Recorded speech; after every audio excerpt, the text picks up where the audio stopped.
বলে বোঝাতে যাচ্ছেন যিশু ঈশ্বর দাবি করেছিলেন? হ্যাঁ। ঠিক আছে, আমি উত্তর দিচ্ছি।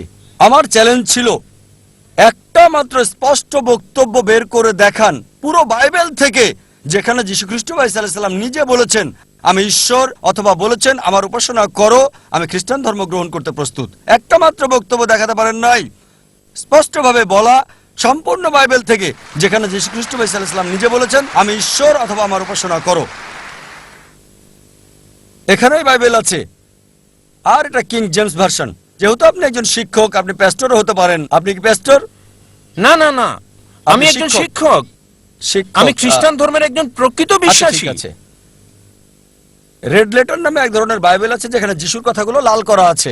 আপনি 5টি বিষয় উল্লেখ করেছেন আর এগুলোকে 2 ভাগে ভাগ করা যায়।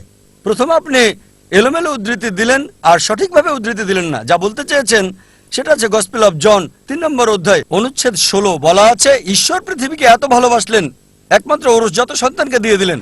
তোমাদের কেউ যদি তাকে বিশ্বাস করে তার মৃত্যু হবে না, চিরস্থায়ী জীবন পাবে। এটা 4 গসপেলেই নাই, এটা আছে গসপেল অফ জন 3 নম্বর অধ্যায় অনুচ্ছেদ 16। এগুলো লিখে রাখেন, পরে চেক করে দেখবেন। গসপেল অফ জন 3 নম্বর অধ্যায় অনুচ্ছেদ 16। ঈশ্বর পৃথিবীকে এত ভালোবাসলেন যে নিজের সন্তানকে উৎসর্গ করলেন, যে কেউ তার উপর বিশ্বাস করবে সে মরবে না, চিরস্থায়ী জীবন পাবে। আবার আপনি উদ্ধৃতি দিলেন 5ম বার শেষ দিকে যে যীশু খ্রিস্ট বলেছেন তিনি ছিলেন ঈশ্বরের সন্তান। আপনি বলেছেন, আপনি কি জানেন বাইবেলে ঈশ্বরের পুত্র এ কথাটা অসংখ্যবার বলা আছে।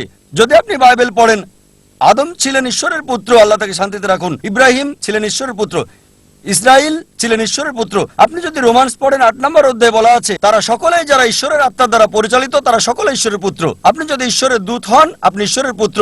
যদি আমি ঈশ্বরের দূত হই আমি ঈশ্বরের সন্তান বাইবেল অনুসারে। কিন্তু তারা বলে না না না না না, যীশু খ্রিস্ট স্বাভাবিক সন্তান না, তিনি ঔরসজাত সন্তান। এবার আপনার শেষ প্রশ্ন ঈশ্বরের পুত্রের ব্যাপারে। বাইবেলে অসংখ্য ঈশ্বরের পুত্রের উল্লেখ আছে। আদম ঈশ্বরের পুত্র, ইব্রাহিম ঈশ্বরের পুত্র, ইসরায়েল ঈশ্বরের পুত্র।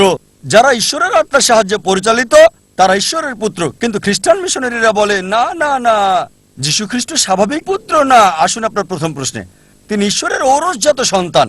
তারপর তারা বলে যা আপনি বলেননি, আমি আপনাকে সাহায্য করছি। গসপেল অফ জন 3 নম্বর অধ্যায় অনুচ্ছেদ 16। ঈশ্বরের পৃথিবীকে এত ভালোবাসলেন যে নিজের সন্তানকে উৎসর্গ করলেন, যে কেউ তাকে বিশ্বাস করবে সে মরবে না, চিরস্থায়ী জীবন পাবে। ভাই, আপনি কি বিগটন শব্দের অর্থ জানেন? বিগটন শব্দের অর্থটা কি? না। বিগটন শব্দটার অর্থ কি? বিগটেন মানে এটা না যা আপনি বুঝেছেন। এটা মানে এটা হতে পারে না। করছি বিগটন শব্দটার অর্থ কি? হ্যাঁ আমি জানি। বিগটন শব্দের অর্থ কি? বিগটেন শব্দের 2টো অর্থ রয়েছে। যখন মানব জাতির বিষয়ে বলেন সে বিগটেন মানে তার রক্তমাংসের পুত্র। যখন ঈশ্বর বিগটেন বলেন তার মানে এটা কাউকে বোঝায় না, তাকে জন্ম দেয়া। এর মানে হলো গভীর সম্পর্ক পিতা এবং পুত্রের মাঝে, এটাই যথেষ্ট। যদি বলেন পুত্র, আমি বলি ধরেন কেউ এখানে আসলো আর আমি বললাম হে আমার পুত্র, সে কিছু মনে করবে না কারণ তার অল্প বয়স। যদি আমি বলি যে পুত্র এখানে আসো, সে আসবে। যদি বলি বিগটন স্থান এখানে আসো, সে আমার গালে চড় মারতে পারে। এই অভিযোগ করে যে নাউজুবিল্লাহ আমার দৈহিক সম্পর্ক তার মার সাথে। ঠিক যদি একটা ছোট বালককে বলি বিগটন সান, বা একটা যুবককে হতে পারে 23 বছরের, আমি 40-এরও বেশি, যদি বলি বিগটন সান এখানে আসো, সে হয়তো আমার গালে চড় মারতে পারে। কেন? বিগটন মানে ঈশ্বরের দ্বারা সায়ার, সায়ার মানে নিম্নজাতের প্রাণীর যৌন ক্রিয়া সম্পর্কিত। আর এ কারণে যদি আপনি রিভাইজড স্ট্যান্ডার্ড ভার্সন বাইবেলটা পড়েন, সংস্করণ করেছে 32 জন উচ্চ পদস্থ খ্রিস্টান পণ্ডিত, যাদের সমর্থন করেছে 50টি খ্রিস্টান চার্চ।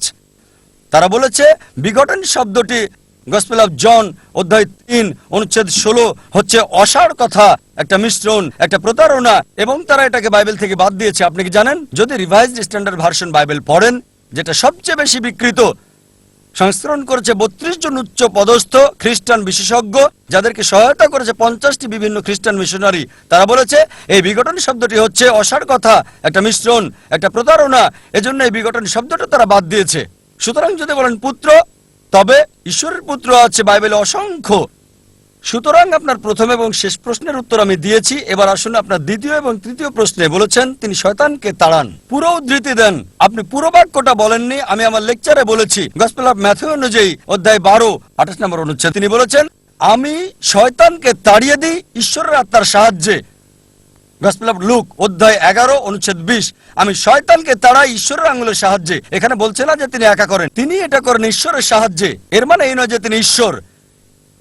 এই সবগুলো অনুচ্ছেদ যা আপনি বলছেন স্পষ্ট করে বলছে যে তিনি হচ্ছেন ঈশ্বরের দূত, তিনি নিজে ঈশ্বর ছিলেন না। এ কারণেই আমি চ্যালেঞ্জ করেছি আপনি পুরো বাইবেলে একটা মাত্র অনুচ্ছেদ দেখান যেখানে স্পষ্ট করে বলা যীশু খ্রিস্ট বা ঈসা আলাইহিস সালাম নিজে বলেছেন যে আমি ঈশ্বর, বা তিনি বলেছেন আমার উপাসনা করো, আমি খ্রিস্টান ধর্ম গ্রহণ করতে প্রস্তুত আছি। যীশু কোথাও কখনো বলেননি যে শুধু যদি আমি বলি পুত্র এখানে আসো, এর মানে এই নয় যে আমার ঔরসজাত সন্তান।